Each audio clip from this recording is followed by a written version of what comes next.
അപ്പോൾ നെയ്യാറ്റിങ്കര, പുതുക്കാട്, തൃക്കരിപ്പൂര് ഈ മണ്ഡലങ്ങളാണ് കഴിഞ്ഞ നിമിഷങ്ങളിൽ ഏറ്റവും കൂടുതൽ ശ്രദ്ധാകേന്ദ്രമായി മാറിയ മണ്ഡലങ്ങൾ, കോൺഗ്രസിന് അനുകൂലമായിട്ട് ചിന്തിച്ച മണ്ഡലങ്ങൾ. അപ്പോൾ കോൺഗ്രസിനാണ് ഇപ്പോൾ സീറ്റുകളുടെ എണ്ണം ഇനി കൂടിക്കൊണ്ടിരിക്കുന്നത്. നമുക്കറിയാം ഇനി ഏതെങ്കിലും ഒരു സാധ്യത ഉണ്ടോ എന്ന് നമുക്ക് നോക്കാം. കാരണം CPM-നെ സംബന്ധിച്ചിടത്തോളം നേരത്തെ ഭൂരിപക്ഷത്തിൽ അവർ ഉള്ളത് കോഴിക്കോട് നോർത്ത്. അവിടെ ഒരുപക്ഷെ കോൺഗ്രസ് വീണ്ടും കയറാനുള്ള സാധ്യതയുണ്ട്. 55 വോട്ടുകൾ മാത്രമേ അവിടെ ഉള്ളൂ.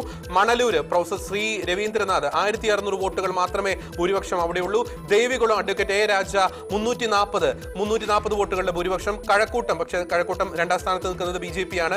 വട്ടിയൂർക്കാവ് VK പ്രശാന്ത് 501 വോട്ടുകൾക്ക് മാത്രം മുന്നിൽ നിൽക്കുന്നു. അപ്പോൾ ഇനി 4ഓളം മണ്ഡലങ്ങളിൽ കോൺഗ്രസിന് കയറി വരാനുള്ള ഒരു സാധ്യത അവിടെ നിലനിൽക്കുന്നുണ്ട് എന്നതാണ് 100+ എത്താനുള്ള ഒരു സാധ്യത അവിടെയുണ്ട്. വട്ടിയൂർക്കാവ് എടുത്തു പറയേണ്ട ഒരു കാര്യം, R ശ്രീലേഖ 3-ാം സ്ഥാനത്താണ്. അവിടെ 2-ാം സ്ഥാനത്ത് K മുരളീധരൻ, 1-ാം സ്ഥാനത്ത് അഡ്വക്കേറ്റ് VK പ്രശാന്ത് 501 വോട്ടുകൾക്കും മാത്രമാണ്. അപ്പോൾ 4 മണ്ഡലങ്ങളിൽ കൂടി ഇനി അവിടെ കോൺഗ്രസിന് കയറി വരാനുള്ള സാധ്യതയുണ്ട്. അങ്ങനെയെങ്കിൽ ഒരു 100+ലേക്ക്, ഒരു 103, 102 എന്ന റേഞ്ചിലേക്കൊക്കെ കാര്യങ്ങൾ എത്തിച്ചേരാനുള്ള സാധ്യതയുണ്ട്. അതേസമയം ഈ കോൺഗ്രസിന്റെ UDF-ന്റെ ഘടകകക്ഷികൾ കേരള കോൺഗ്രസ് ജോസഫിനെ സംബന്ധിച്ചിടത്തോളം എല്ലാവരും തന്നെ ഒരു 5K+ ഒരു ഭൂരിപക്ഷത്തിൽ തന്നെയാണ് നിലനിൽക്കുന്നത്. കേരള കോൺഗ്രസ് ജോസഫിന് ഇനി വേറെ തിരിഞ്ഞു നോക്കേണ്ട ആവശ്യമില്ല. അവരുടെ ലീഡ് ചെയ്യുന്ന എല്ലാ സീറ്റുകളും വളരെ കംഫർട്ടബിൾ ആയിട്ട് തന്നെ അവിടെ നിൽക്കുന്നു. RSPയെ സംബന്ധിച്ചിടത്തോളം 3 സീറ്റുകൾ നിൽക്കുന്നു.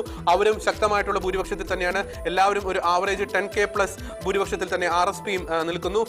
ഇനി നമുക്ക് നോക്കേണ്ടത് RMP, അത് വടകരയിൽ ശക്തമായിട്ടുള്ള ഭൂരിപക്ഷം തന്നെയാണ്. ഇനി UDF പിന്തുണയോടെ മത്സരിക്കുന്ന സ്വതന്ത്രരുടെ ഒരു കാര്യം എടുത്തു നോക്കുമ്പോൾ അവിടെ പയ്യന്നൂരിൽ V Kunhikrishnan 4751, തളിപ്പറമ്പിൽ TK Govindan master 8969,